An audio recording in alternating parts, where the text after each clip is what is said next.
ఢిల్లీలోని కేంద్ర మంత్రి కిషన్ రెడ్డి అధికార నివాసంలో సంక్రాంతి సంబరాలు కనుల పండుగగా జరిగాయి.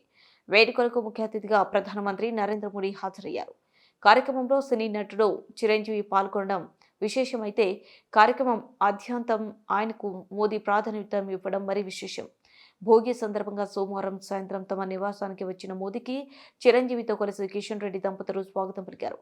లోపలికి అడుగుపెట్టిన మోదీ తొలుత చిరంజీవితో కరచాలనం చేశారు. వేడుకల్లో భాగంగా భోగి మంటలు, గంగిరెద్దులో విన్యాసాలు, వేదికపైన జ్యోతి ప్రకాశనం, సాంస్కృతిక కార్యక్రమాలు వీక్షణ ఇలా ప్రతి దశలోనూ చిరంజీవిని మోదీ తన వెంట తిప్పుకున్నారు.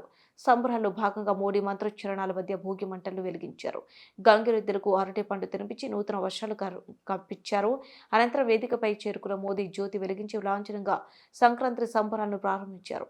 ప్రధానితో పాటు Lok Sabha speaker Om Birla, Chiranjeevi, Kishan Reddy, doctor Nageswara Reddy, badminton క్రీడాకారిణి పివి సింధు వేదికపైకి చేరుకుని జ్యోతి ప్రకాశన కార్యక్రమంలో పాల్గొన్నారు.